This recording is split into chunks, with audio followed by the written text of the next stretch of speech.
Gracias por acompañarnos. Muy buenos días. Hay un informe de la NASA que calcula, es un cálculo preliminar, que más de 58.000 edificios, casi 59.000, fueron dañados o destruidos tras el doble terremoto del 24 de junio en Venezuela.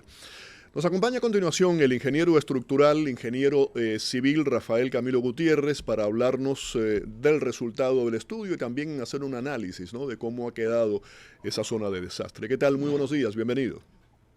¿Qué tal, Félix? Muy buenos días para ti. Muchas gracias por el espacio y un saludo especial para toda la audiencia. Un placer el escucharte y el que estés con nosotros.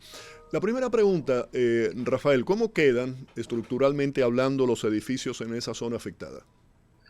Bueno, estructuralmente quedan muy afectados. Precisamente en este momento, particularmente para el sismo de Venezuela, se tuvieron varios factores que potencializaron el daño de las estructuras. Uno de los primeros factores que se tuvo es el doblete sísmico, cuando dos sismos precisamente actúan en un muy poco tiempo.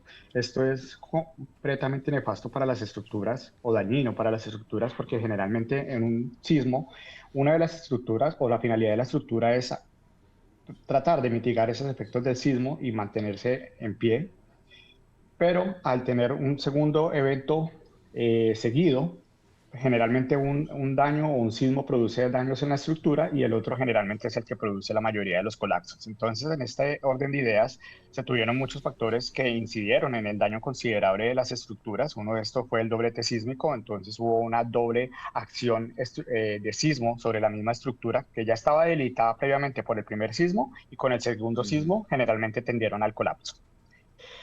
También se tuvo el tema de la profundidad del sismo.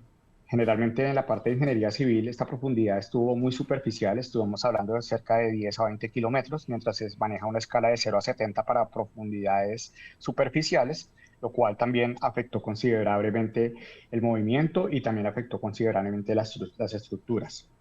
Otra de las consideraciones que tenemos precisamente en las zonas de afectación, estas zonas eran las más, de acuerdo a los códigos de construcción y de acuerdo a la norma sismo resistente de Venezuela, estas zonas eran las más propensas a daño y se tuvo pues precisamente el daño dentro de estas zonas. Tenemos también la consideración de las placas tectónicas que concurrieron precisamente en este lugar y finalmente una información que nos ha venido llegando sobre el tema de la calidad estructural y de la Ujú. calidad de estos edificios, que también es completamente interesante de discutir. No podemos afirmar directamente que las construcciones eran una totalidad informal, pero sí se tiene un histórico generalmente en Latinoamérica que hay mucha construcción informal y generalmente cuando la construcción es informal no cumple criterios técnicos, no cumple factores de diseño, no los avala un ingeniero estructural. Esto potencializa también el daño en las estructuras. Ahí Entonces, quería ir a eso que me estás sí. mencionando ahora. Esto no quiero hablarlo desde el punto de vista de ingeniería, no político.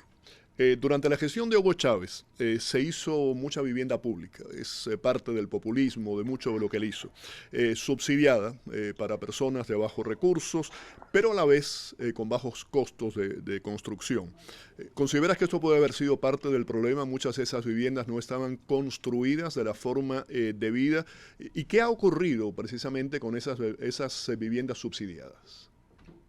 Bueno, es muy importante aclarar en ese tema, digamos que haciendo una revisión de acuerdo o muy juiciosa profesionalmente, sería malo decirlo en este momento que esas viviendas no estaban cumpliendo códigos de construcción y que estaban cumpliendo parámetros de sismoresistencia o estaban de acuerdo pues a los códigos de construcción O estructural. sea, desde el punto de vista de ingeniería, hoy en este momento, por la información que tú tienes, no puedes asegurar, verificar Sí, esa información.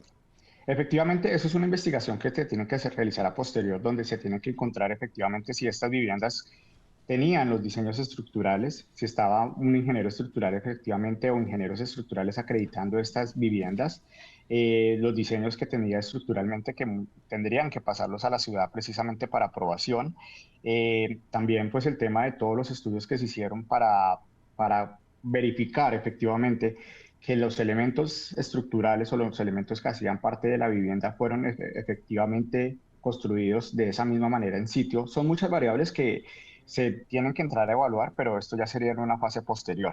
Yendo a lo que ocurrió el miércoles, el 24, estamos hablando de dos terremotos fuertes, 7.2, 7.5, 39 segundos de diferencia. ¿Realmente qué efecto produce un temblor de esa magnitud, ese doblete, como le llaman? ¿Hay una estructura que soporte eso? Claro que sí. Generalmente lo que produce, como te estaba diciendo al interior de la entrevista, es un daño más severo, mientras que generalmente cuando sucede generalmente un movimiento sísmico, la estructura tiene que ser capaz de aguantar este movimiento. Obviamente se pueden producir daños en la estructura, pero lo más importante, y nosotros lo diseñamos para salvaguardar las vidas de las personas, la estructura en teoría tiene que ser completamente resistente para permitir la evacuación de las personas antes de generar un colapso total. No quiere decir que no se tiene que colapsar.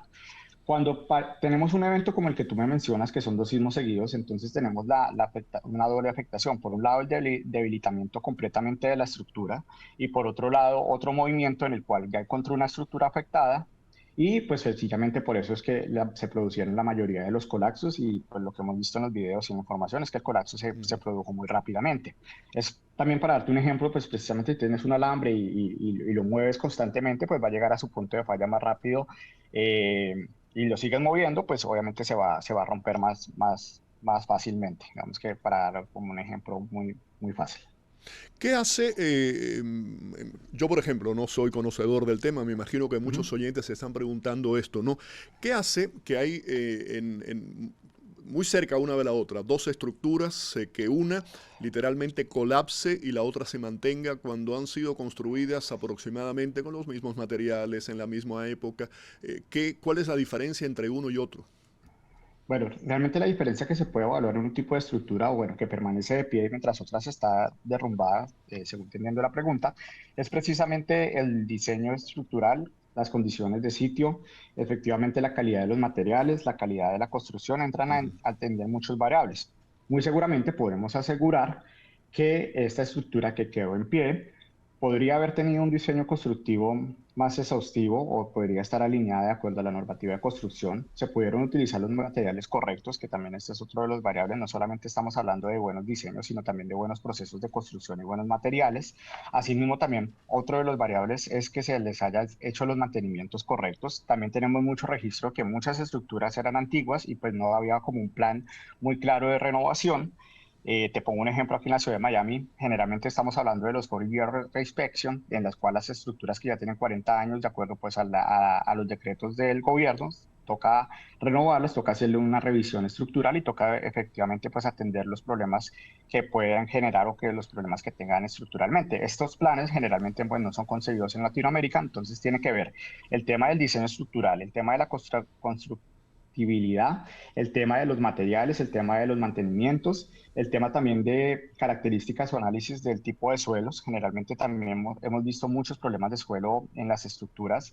Entonces son muchos variables que se Ujú, tienen ujú. que considerar en este momento y si hay estructuras que tú me dices son similares en el mismo lugar y hay Sí. unas que están en pie y otras que están colapsadas, muy seguramente pues las otras estructuras cumplieron estos parámetros y esto es como el resultado de que pudieron aguantar el sismo o pudieron ser La otra resistentes. pregunta, Rafael, es, bueno, esto ha ocurrido de ahora en adelante, ¿cuál es la mejor forma de actuar?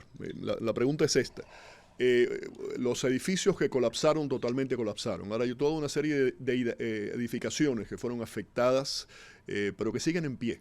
¿Qué se hace con esas estructuras? ¿Cómo eso se arregla, se apuntala? ¿Qué hay que hacer? Claro, es muy interesante la pregunta, Félix, y muchas gracias por hacerla, porque pues, esto también tiene que ser un medio pues, de circulación para nuestros hermanos venezolanos. Y generalmente estas estructuras son las más propensas a colapso y las que más análisis tienen que tener. Obviamente, pues nosotros partimos que hay estructuras que ya están colapsadas, que eso ya fue otro procedimiento, que nuestra prioridad era precisamente en ese momento el rescate de las personas. Eh, pero pues la estructura ya colapsada no va a volver a colapsarse, va a poder asentarse, pero pues generalmente ya si las personas desafortunadamente por este tiempo de acción ya murieron al interior de la estructura, pues se termina de asentar, pero no va a generar más daño. El daño generalmente activo lo pueden generar las estructuras que quedaron en pie. De acuerdo a los registros que nosotros hemos tenido, de acuerdo pues a la información, vuelvo y te digo que nos pasan personas de Venezuela, precisamente para un análisis, que eso es una iniciativa que tengo que ya te voy a compartir al final del programa. lo tenemos acá desde Estados Unidos. Lo que nosotros podemos analizar de esas estructuras es que tienden a colapso porque son estructuras que quedaron muy deterioradas y efectivamente, ¿cuál es el plan? En atención a tu pregunta, es las inspecciones. Se necesita realizar sofisticadamente y muy rápidamente inspecciones dentro de las viviendas por ingenieros estructurales o que tengan conocimiento en patología, que tengan la capacidad de evaluar pues precisamente este tipo de anomalías dentro de la construcción, como son las grietas, como son las afectaciones dentro de los elementos estructurales, que tengan el criterio y tengan la experiencia para poder indicar si la vivienda se puede usar o no se puede usar. Esto es realmente muy importante y este es el plan que se tiene que hacer posterior al tema del sismo para poder específicamente garantizar la vida y que no vamos a tener estructuras tendiendo al colapso que pueden llegar a afectar más vidas humanas. Habría que hacer una serie de decisiones y también, tal vez implosionar, ¿no? Hacer una implosión de muchos de esos edificios, pero bueno, eso está a futuro. Ya para finalizar, Es a futuro. este estudio del que hablaba de la NASA se realizó a través de tecnología satelital que detecta deformaciones milimétricas en superficies. ¿Qué precisa es esa técnica? Sí, mira, tuvimos la oportunidad de conocer algo de la técnica. Eso obviamente pues es un desarrollo muy sofisticado de la NASA y ellos tienen pues sus códigos, tienen todos sus procedimientos para usar el software. Lo que podemos conocer, digamos que está disponible para consultarlo en la literatura, es un software muy preciso. Generalmente tiene la particularidad de evaluar con cifras precisamente ese volumen de edificios o precisamente cuando hay movimientos de terreno, cuando hay efectivamente algunas deformaciones dentro del terreno, pero lo hace generalmente y lo que pudimos conocer es a gran escala. Este generalmente pues tiene la capacidad de poder revisar qué edificios estaban, qué edificios se derrumbaron, digamos que es un mapeo general, pero no sustituye las inspecciones que se hacen al interior de las estructuras que deben ser por ingenieros certificados y capacitados al interior del sitio pues para evidenciar efectivamente el daño de las estructuras. Sí es una ayuda y es una ayuda muy importante porque puede identificar pues precisamente dónde las zonas son más devastadas y dónde se necesitaría en este caso un plan de acción más rápido o concentrar este tema de la ayuda pues precisamente internacional, pero pues también es importante mencionar que es necesario las inspecciones en sitio. Eso es lo que nosotros estamos trabajando y si me permites unos minutos más, Félix, Si te pido queríamos... seas lo más breve sí. posible, lo más conciso posible. Adelante. Claro que sí, Félix. Queremos invitar a todos los ingenieros civiles que sean especialistas en estructuras que estén pues, en Estados Unidos o en Latinoamérica. Se está haciendo un trabajo en conjunto con la Universidad Metropolitana de Venezuela en el cual nosotros les estamos apoyando en las inspecciones. Esas inspecciones son muy continuas porque generalmente en cada réplica se necesita hacer una inspección nuevamente. Y este es el mensaje de que precisamente se nos pueden unir a nuestro colectivo y poder ayudar pues, a los hermanos venezolanos. Con mi nombre que sale en la pantalla me pueden buscar en LinkedIn o en las redes sociales y ahí se les explica un poco más sobre la iniciativa que tenemos. Sí, ¿me puedes decir cómo sería el número, la forma de contactarlos? Sí, me pueden contactar por mi nombre, Rafael Camilo Gutiérrez. Ahí sale generalmente pues, la información en el Rafael sitio Camilo web o en Gutiérrez. LinkedIn. Así es, como está mi nombre. Es un movimiento que tenemos, es una forma precisamente que nos solidarizamos con Venezuela y también actuamos en una parte que precisamente podemos llegar a apoyar este tipo de inspecciones. Obviamente se hace la claridad que técnicamente la inspección se debe realizar por un ingeniero civil capacitado en sitio, Claro. pero digamos que ante el volumen de las inspecciones y ante la necesidad de apoyo, pues se les puede brindar un apoyo que ya lo estamos haciendo en este momento de la iniciativa de manera remota. Rafael, un placer. Gracias por toda esa información aquí en el programa. Bueno, Félix, quedamos encantados. A ustedes muchas gracias por la invitación. Estaríamos encantados también en compartir pues, las experiencias en lo que viene Por precisamente para supuesto, claro que sí. Le Venezuela. vamos a dar Ujú, seguimiento a todo esto. El ángulo que estás aportando es muy importante. claro. Gracias.